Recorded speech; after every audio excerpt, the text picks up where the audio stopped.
8 years after the divorce, I ran into my ex-wife and my adoptive sister in a remote little town. In the years since I'd seen them, one had become a superstar, the other the head of the powerful Prescott family, and I was running a tiny, hole-in-the-wall diner. The moment our eyes met, they both froze. Serafina, my ex-wife, quickly hid a medical report behind her back. Isabel, my sister, slipped a limited-edition watch she'd bought for her brother into her pocket. I calmly finished packing the takeout order and handed it to them with practiced courtesy. "Here you are, ladies." The formal, distant address seemed to rattle them.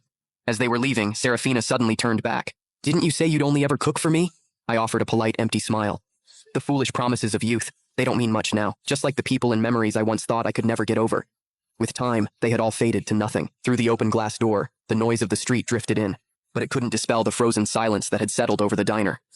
The two women who had conspired to ruin me, to cast me out of my own home, now stood at the counter, unwilling to leave. Serafina clutched the plastic bag of food, choosing her words carefully. "Owen is injured and needs to recuperate. The facilities here are excellent, so we brought him to stay for a while. Mom and Dad, they came too," she added. "Do you want to see them?" I shook my head, wiping a grease stain from the countertop. "No, that's not necessary. Please give my regards to Mr. and Mrs. Prescott." I paused, then added, "Actually, it's probably best you don't mention me at all. Being associated with someone like me would only tarnish the Prescott name." At that, my adoptive sister Isabel's brow furrowed. "Noah, these past few years Noah!" A young woman with streaks of red in her hair bounced into the diner, instantly latching onto my arm like a koala. "I'm starving. The school cafeteria food was literal poison today," I chuckled, ruffling her hair. "You say that every day, Gigi. There's a plate of your favorite shrimp scampi in the kitchen. I just made it. Go get it yourself." Gigi just hugged my arm tighter, whining, "No, you have to eat with me." Noticing that my other two visitors still hadn't left, my smile faded. "Is there anything else I can get for you ladies?" The message was clear, but it took them a long moment to shake their heads. Serafina seemed to drift off for a second when she heard shrimp scampi. Isabel stared at Gigi clinging to my arm, her lips parting as if to speak, but no words came out. I led Gigi into the back, the curtain falling behind us and cutting off their view. When I came out again, they were gone. "Hey," Gigi said around a mouthful of shrimp. "Did you know them? They weren't here to cause trouble, were they? I've seen them on TV. One's a huge celebrity, the other runs the Prescott Corporation. They're kind of a big deal." I placed another shrimp in her bowl. "Just regular customers," I said with a light laugh. "If I knew people like that, do you think I'd be running this little diner? I'd have moved us all into a mansion by now." Gigi giggled, then leaned in conspiratorially. "I heard that Superstar's husband is the one who's sick. The whole family came all the way out here just to take care of him. Must be nice, having that many people who care about you." I said calmly, wiping a grain of rice from the corner of her mouth. Oh, I knew exactly how much they doted on Owen Prescott. 8 years ago, for his sake, one of them had publicly accused me of slander and assault, sending me to prison. The other had announced to the world that I had taken my own life out of guilt, personally ensuring I was erased from the Prescott family forever. They worked in perfect, seamless harmony to cast me into a hell from which I was never meant to return. "Hey, what's this?" I was clearing the table when Gigi popped her head out from behind the counter, holding up a small, withered ring woven from dried grass. It was the kind you could make from weeds on the side of the road. It was stained with old, dark blood. Originally, it would have had a small white daisy tucked into it. It was the wedding ring Serafina had given me when we were young. Back then, she wasn't a world-famous actress. She was just a girl, abandoned near the Prescott estate by her foster father as payment for a massive debt. I found her on a winter night, huddled in a corner of the wall, shivering in the snow, her thin clothes no match for the cold. Her hand had unconsciously gripped the hem of my coat. Against the wishes of my parents and my sister, I brought her home. I used my allowance to pay for a doctor, slowly pulling her back from the brink of death.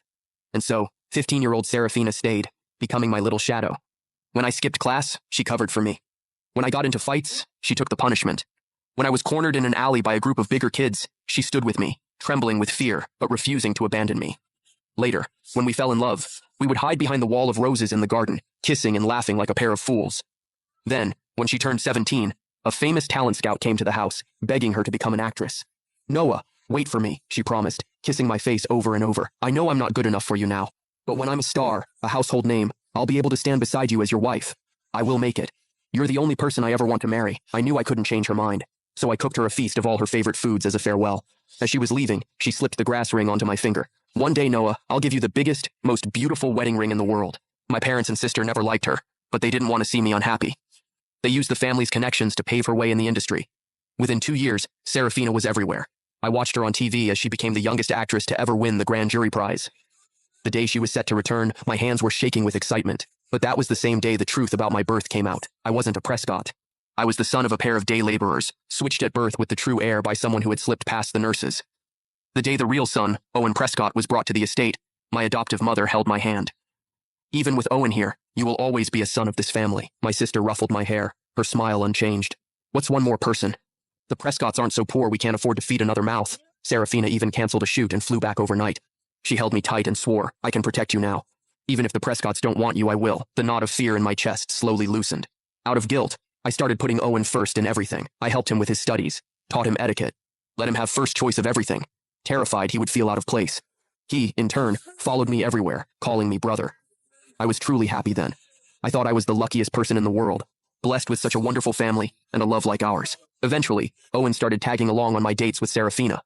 At first, she complained about the third wheel. Owen would fire back that he was just making sure her intentions were pure. I mediated between them, and they reached a tense truce. Slowly, without me noticing when it started, Serafina began to remember Owen's favorite things, to understand his moods, even to remember his birthday. And Owen would casually ask me questions about Serafina's childhood. It all came to a head during a trip to the mountains, when a sudden rock slide sent boulders tumbling down the slope. I watched, frozen, as Serafina grabbed Owen's hand and pulled him to safety. I managed to scramble out of the way, but not before a rock gashed my leg open. In the hospital, she explained through tears. I'm so sorry, Noah. In that moment, I thought Owen was you. I said nothing, but my heart felt like it had been plunged into ice. Something was spinning horribly out of my control. The day I was discharged, I went home early. I even bought a bouquet of roses on the way, planning to surprise her. But there, under the rose wall in the garden, I saw them. Two figures, tangled together. Serafina's arms were wrapped around Owen's neck, and she was kissing him with a deep, focused passion. I stood rooted to the spot, feeling as if I'd walked into a nightmare. But the sharp pain of the rose thorns digging into my palm was too real to deny. I charged forward and tore them apart, a shower of rose petals falling around us. I slapped Serafina across the face. She didn't even flinch. But when I turned to Owen, she shoved me, hard. I stumbled and fell, my palms scraping against the gravel path. She stood over me, shielding Owen. He's your brother. What gives you the right to touch him? She spat. Look at you, Noah. You're acting like a madman. Owen stepped up beside her, his face a mask of regret. I'm sorry, brother. But Sarah and I are in love. If we had never been switched, I would have been the one to meet her first. Then, he intertwined his fingers with hers, his eyes meeting mine, full of defiance. I apologize. You can hit me, you can scream at me, but I will not give her up. The last thread of my sanity snapped. I grabbed a rock and threw it at them, screaming every vicious word I could think of. Serafina just pulled Owen further away, her expression one of disgust. You really need to see a doctor. My parents and sister came running at the sound of the commotion. They saw me, disheveled and covered in dirt, and their brows knitted in disapproval. Noah, that's enough. Owen is your brother. Can't you just let him have this? They stood together, a united front, their faces identical masks of cold disdain, and I stood opposite them, looking like a wild animal. In that moment, all the little oddities, all the strange moments from the past few months clicked into place, but I wasn't ready to give up. I found out where Serafina was filming and went to the studio, screaming and demanding answers. She stood at a distance, watching with contempt as her bodyguards pinned me to the ground. Don't ever come near me again, she said. And if you spread any more rumors about Owen, you'll regret it. Rage and desperation consumed me. I went to the tabloids. I told them everything. Serafina's affair, Owen knowingly becoming the other man. I plastered the story everywhere I could, determined to ruin them. I wanted the world to know that the beloved actress I had helped create was nothing but a backstabbing traitor. But the Prescott family crushed the story. I fought them, screamed, smashed everything in the house, even threatened to jump from a window. All I got for my efforts was a stinging slap from my sister. Noah, have you made enough of a scene? She'd said, her voice dripping with ice. You stole Owen's life. All of this should have been his from the start. We raised you for 20 years, and this is how you repay us? You can't tame a stray. They locked me in the cellar. Days blurred into one another in the pitch-black silence, with only a stale, cold piece of bread pushed under the door each day. The darkness was a swamp, slowly drowning me. I don't know how long I was in there before the door finally opened. Serafina stood silhouetted against the light. Our promise still stands, she said. I will marry you, Noah. They let me out, and a wedding was hastily arranged. I wasn't naive enough to think it was because they'd had a change of heart. The Prescott family was powerful, but not invincible. My public breakdown, though mostly suppressed, had still made ripples. If Serafina were to marry anyone but me, it would only confirm the crazy stories I had told. The day before the wedding, my adoptive mother spoke to me in the living room. Now that you've come to your senses, don't cause any trouble tomorrow. Owen has been very unstable lately. I want you to go and apologize to him today. My sister swirled the red wine in her glass.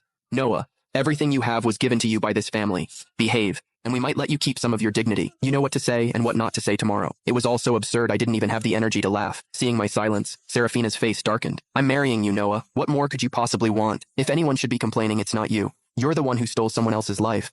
Don't be ungrateful. Brother, it's all my fault, Owen started, stepping toward me. Get away from me, I snarled, slapping his hand away. Ah, he cried out, stumbling back. My family's expressions turned thunderous. Noah, what do you think you're doing? Apologize to Owen now. Owen, sheltered behind them, murmured, I'm fine. It wasn't his fault. Serafina glared at me. No, Owen, you're too kind. He needs to apologize to you today. A strange look crossed Owen's face. Why don't you make me some of your shrimp scampi, brother? The way you used to make it, just for Sarah. Shrimp scampi. It was a dish Serafina's birth mother had once mentioned to her. The mother had disappeared, and the dish had become an obsession for Serafina. To comfort her, I had sought out the best chefs, learning the difficult, precise recipe until my hands were covered in burns and scars. It had become our secret.